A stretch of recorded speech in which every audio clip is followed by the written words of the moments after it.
So usually, if those who are new, usually here on Friday, we will do Q&A sessions. The question is, what is the meaning on the 28, 1 and 5? This one, you read also your opening. All right. What is 28, 1? State conditioned by the path is related to the state with path object by object condition. Noble person, having emerged from path, review the path. By the knowledge of penetration into others' mind, they know the other minds being conditioned by the path. Aggregates conditioned by the path are related to knowledge of penetration into others' minds, knowledge of remembrance of past existences, knowledge of future existences, advertence by object conditioning. Object conditioning, sorry. So 5 here, again here, state dominated. This is a bit slightly different. Here is state conditioned. The other one is state dominated by the path. It's related to the state with the path object by object conditioning, by object condition. The noble person, again, the same thing. The same thing just now what we read over there. So, what does it mean here? Can you understand? When I read this, also I don't understand. This paragraph here, I mean this part here, when this, there's a photo here. It's taken from Abhidhamma, from the Abhidhamma Pitaka, from the Abhidhamma Pitaka, book 7. Book 7 is the Patthana, conditional relations, or conditional relations. And that Patthana is one of the most difficult to understand of this one. It's not easy to understand, this Patthana. When you talk about this conditioning, understand this conditioning is where your vipassana comes in. Then only you really truly understand. I mean, you generally unable to understand what it meant by all this conditioning. Other than that, conditioning is very difficult for us to understand, because therefore, once difficult to understand the nature of conditioning, then therefore the aspect of non-self is also difficult to understand. That's why a lot of times we have very difficult for us to understand what is the meaning of non-self. Now, in the easy form of what I mean by conditioning is that understanding of karma and its resultant. Now, karma is resultant. When we understand that too, this is a kind of conditioning aspect also, because there's karma and there's a resultant. In that sense. And also, if you are in the state of meditation, usually we ask you to notice the intention. When you notice intention, your hands move or your legs move. Not what you want, but because the intention is there, they can see that the hands or the legs are moving. So this one you can able to directly see. When you directly see these things, you see the nature of conditioning. So this book is about those things. It's much more elaborated and so much more than what I've said just now. Now, here we come back to the question here. Noble person emerge from the path, review the path. By knowledge of penetration into others' mind. Okay, forget about knowledge of others' mind first. Here, a noble person emerge from the path, review the path. What do you mean by emerge the path, review the path? This means the noble person come out from the insight number 16. Insight number 16. Insight number 14 and 15 is the path and the friction consciousness. Once you come out from the path and friction, then you see Nibbana as they really are. But insight number 16, which I think I've talked about that somewhere in the 3 months ago, 4 months ago, 3 months, 4 months ago, when you talk about the third noble truth, and how does the whole process of enlightenment take place. Before enlightenment, during after enlightenment, and after enlightenment, what does the person go through? I spoke about that quite a lot. If you want, you have to go back to those talks to pick it up. This is on the third noble truth. Now, reviewing the path here, when you say that you emerge from path and you review the path, here it means that you review the process of the enlightenment that the noble person has gone through.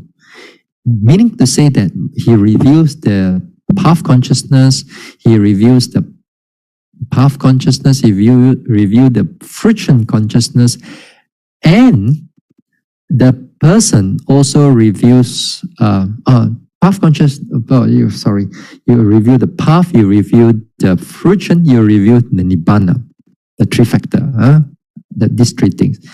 Another two things that this noble person will review is that the defilements are still there or not, or the fetters that's still there are already eradicated. For example, if this noble person is a Sotapanna, he able to review his fetters. When he reviews his fetters, he review on the doubt, the skeptical doubt. And the skeptical doubt, he noticed that this skeptical doubt is totally eradicated. It cannot arise anymore in the future. Then he knows that skeptical doubt is already gone. Now, let's say he reviewed the next one. He reviews the sensual desire. When he reviews that sensual desire, he noticed that this sensual desire is still arising and passing away. That means if there's a arising and passing away, that means sensual desire still there. And earlier on, when he reviews the skeptical doubt goes into cessation. When it goes into cessation, that means it will not come up in the future anymore.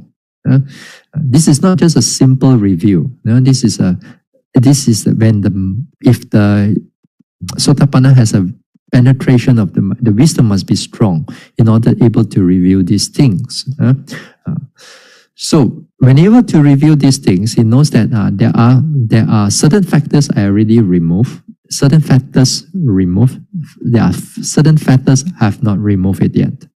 So he's reviewing the path. The path, if you are in American, the path. By the way of penetration into others' mind, they know the other's mind being conditioned by the path. Okay, now this one, by the way of knowledge of penetration in other, this one is optional. Not every noble person has this penetration into others' mind or how they are connected to past existence or remember in the future life, past lives, and all that thing. Not all this one they have it. Now, since we are talking about these things, let me go down a little bit. I'll show you something. Can you all see? All right. 6 abhinya. Okay. Higher knowledge. One is the psychic power, such as going through a water, you have a divine ear, Dibasota, or you have a penetrating mind, penetrating knowledge. That means you can able to read other people's mind. This is what just now mentioned by this one. Remember one's former abodes. Recalling, that means one recalling one's past lives. Divine eye, that means you can know others' coming destination. That means I see you, you do this, kind of like your future destination, I can able to know, I can able to predict, for example, the divine eye. Extinction of mental intoxicants. Here is the Arahant. All Arahant have this number 6. All Arahants have number 6. 1 to 5 is optional. 1 to 5 is optional. For example, like Sariputta and Venerable Sariputta and Moggallana, they have all these 6. They have all these 6.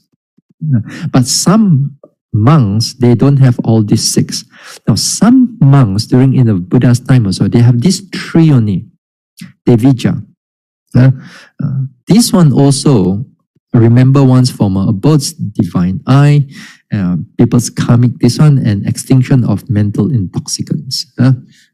This is where the night of the night when the Buddha was, the Bodhisattva was gaining enlightenment. Then he has all these things. He can able to see into other people's, remember one's former life, divine eye, and finally all this mental intoxicant or asawa or all the defilements are eradicated.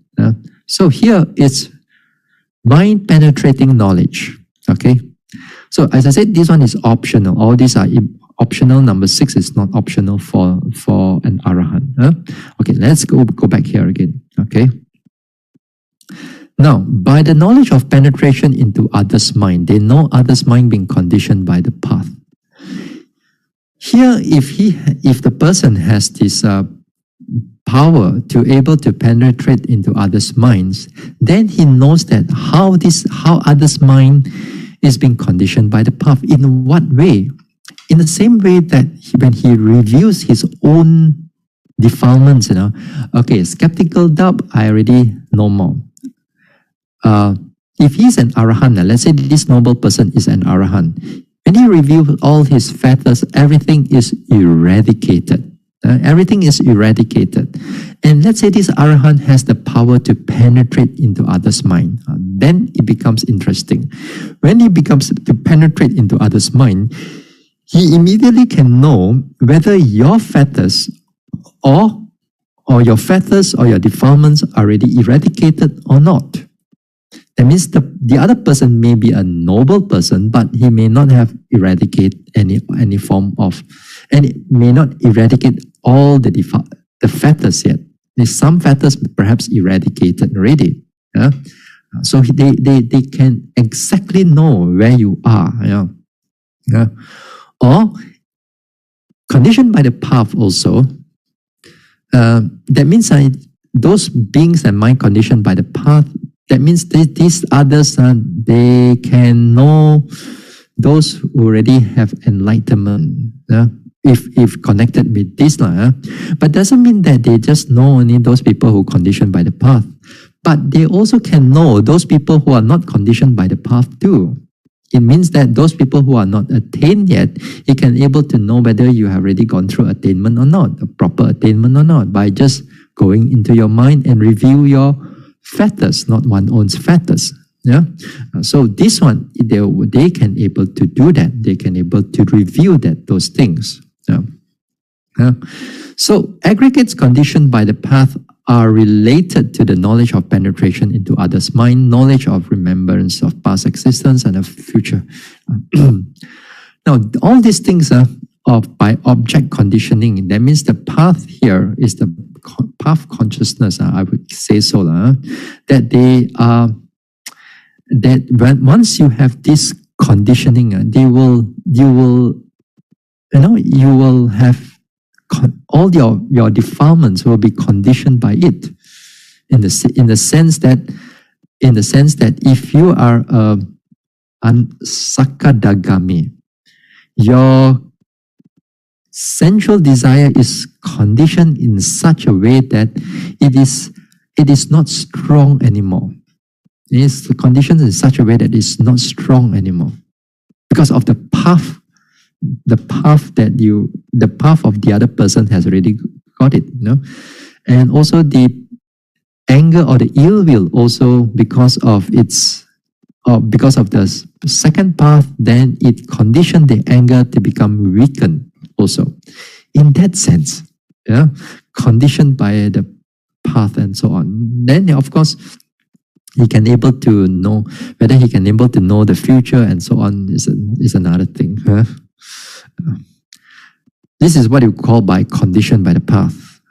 Dominated by the path is that sometimes because of the enlightenment process that one attains, once attained the enlightenment process, the other person's behavior, that means his mind and body, that means his 5 aggregates, his behavior is conditioned by the nibbana, and not to say, you see, Nibbana also is it can condition other, but nothing can condition it. That's the thing.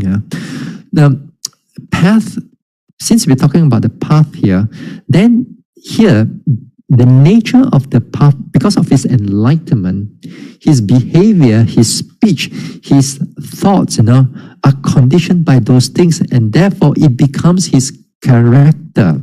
And when it becomes his character, then in a sense that it is dominated by the path. After a while, after he becomes that, because the path is strong, it becomes a character of the person. Becomes the character of the person. Then it knows that the one that knows the mind, it knows that that path has conditioned that person to behave in such a way, to talk in such a way, to think in such a way. That means he will not able to think in the sense of lying, killing, stealing, sexual misconduct. He will not able to do those things anymore because of the path factor. It's conditioned the person's mind in that sense. So here the aggregates dominated by the path are related to the knowledge of penetration of the other's mind, past existence and future existence. All the past existence, future existence, you don't ask me because 我不知道。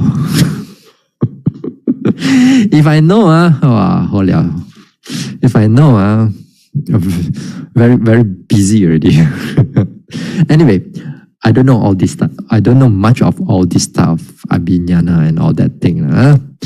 So I can explain it to you what I can able to understand. Okay, so something like that is.